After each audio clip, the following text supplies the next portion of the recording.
Politics HQ is still live, and we're looking at the gubernatorial elections in Kano State. My guest is Sanusi Bature. He's the spokesperson for the NNPP Campaign Council in Kano State. And just starting off the conversation, looking at how the party did in Kano State and how that could have been a foretaste, a forerunner for the success of the party with the governorship election. Mr. Bature, you can finish your thoughts on that.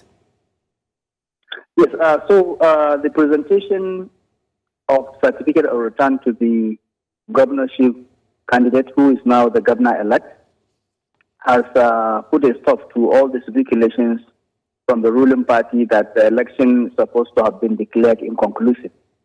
This is a well-contested election, and there have been a lot of troubles before and during the elections. Being members of the opposition, we have suffered a lot of intimidation and harassment, particularly from the security forces. Unfortunately, the Kano people stand by our side and stand firm to ensure that the mandate of the people sees the limelight of the day. Unfortunately for the ruling party, they have already insinuated that they want to rig the election or mar the election with a lot of violence in all the 44 local governments to ensure that the election or the voters are disenfranchised. We're happy today we have received the certificate of return after the declaration. And then my principal has urged all other candidates that contested along with him to please drop whatever anger or whatever disposition they might have in this election. And alhamdulillah, to report to you that the APC candidate has conceded defeat this afternoon. Yes. And we're happy to say we are all from Kano, and we don't have any other place other than Kano. So Engineer Abba Kabir Yusuf, being the governor-elect, by May 29, after the swearing-in ceremony, he will assume duty as the governor of Kano State, not the governor of his party. He will lead an all-inclusive government, because Kano has been traumatized with a lot of challenges, ranging from poor and substandard education, improper and unguided healthcare sector, and also challenges of unemployment. Hello? I can hear you. Yes, challenges of unemployment, challenges of drug abuse, and what have you. Okay. So, Mr. Bature, let me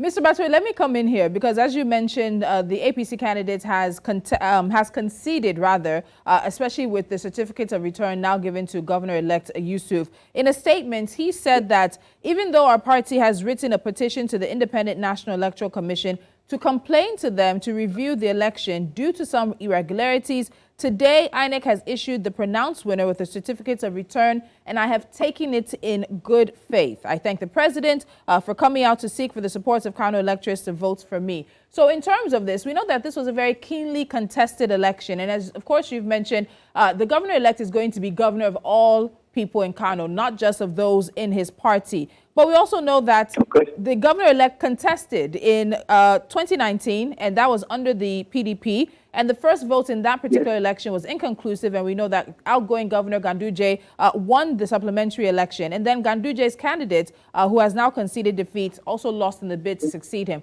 Why do you think this was the year for the NNPP? Why do you think this was probably the election for the governor-elect to also win?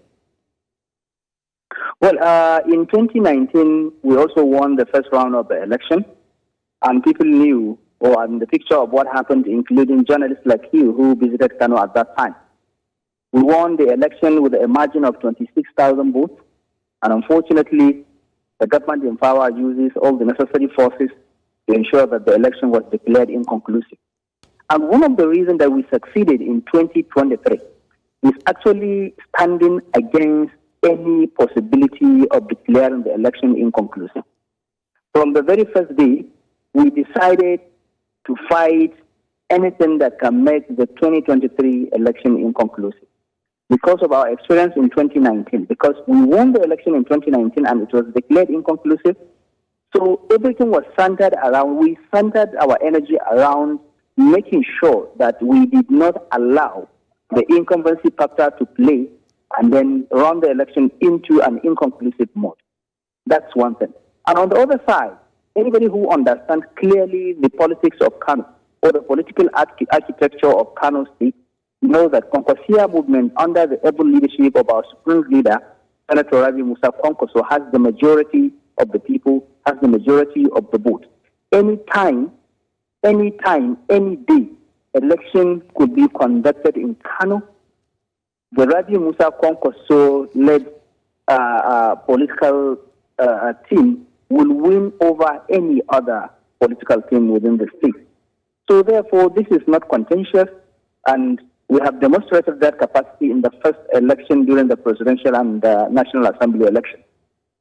We won the presidential election. We led the presidential election in Kano with close to 1 million votes, which is the highest in the country. No state was able to give any of the presidential candidates up to the amount of votes Ravi Konkoso secured in Kano.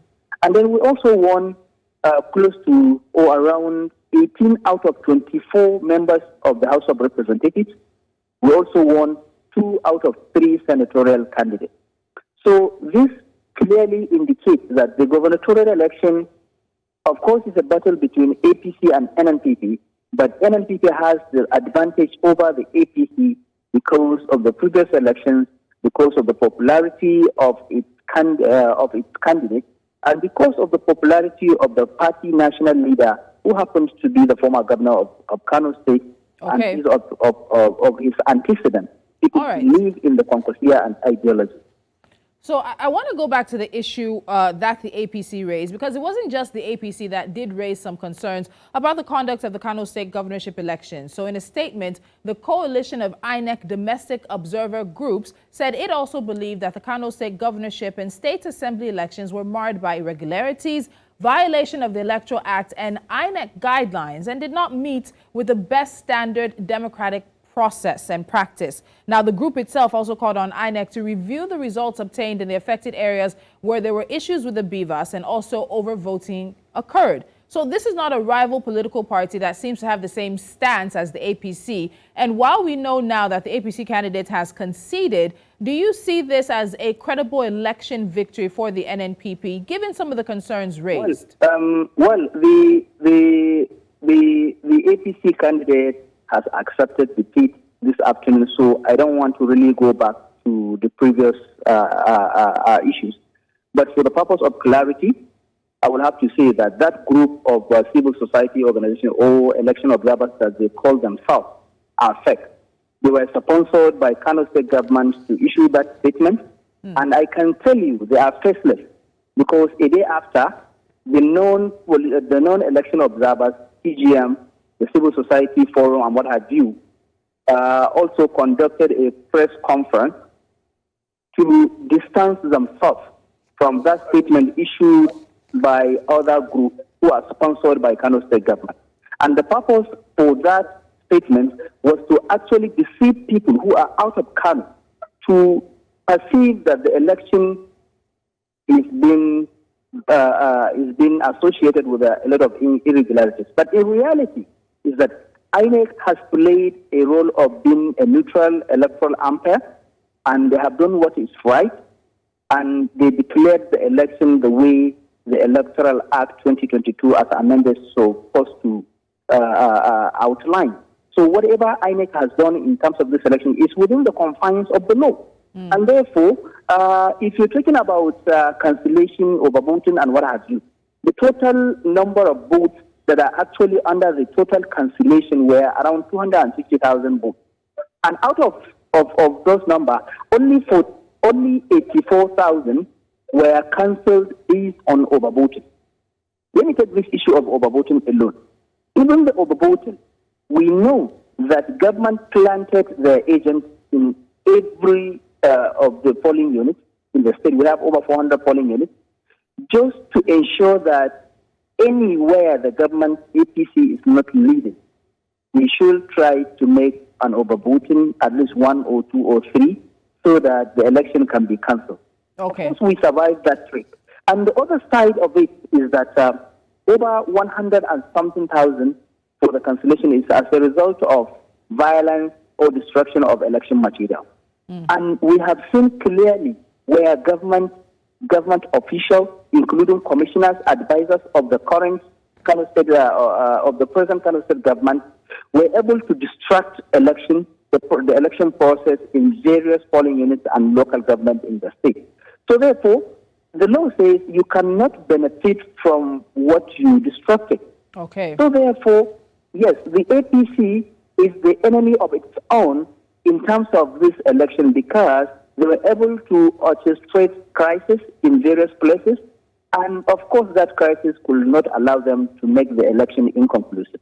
So all right, Mr. Bature. At the beginning, while being mindful of how we can win election, we can mobilize voters, we were also mindful of how to mitigate inconclusive because for us, we fought the sitting governor and we also fought any interest to make the election inconclusive.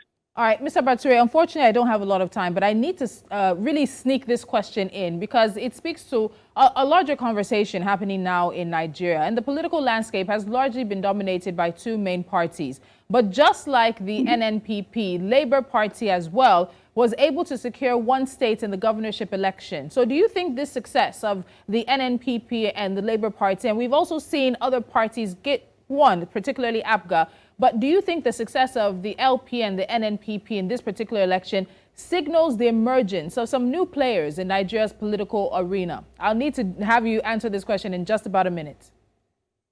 Well, the visibility for that matter cannot be clear at the moment. Why? Because we just won election. And you could remember there have been discussion between the two leaders of the party, Peter Obi and Senator Rabi Musa Kwankwaso. And that discussion couldn't yield any results, probably because of some reasons. And now that all the two parties have actually weighed their what do I say? Give me the word. Their strengths. They've weighed their own power. Yes, we have weighed. Yes, our strength. So then we have to wait. There's time for everything.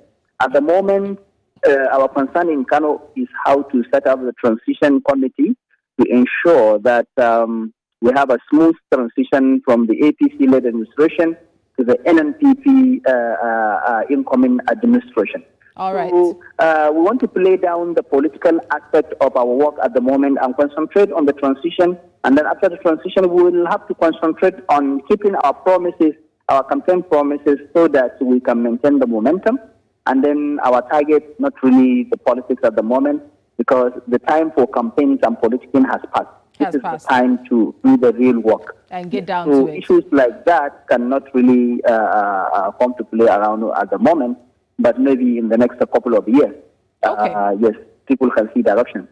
All right, so we'll leave it at that for now. Sanusi Bature, the spokesperson for the NNPP Campaign Council in Kano State. Thank you for joining me. Congratulations once again to the governor-elect, and we hope to see him right here live with us on Politics HQ soon. Thank you very much, Olu. All right, thank you.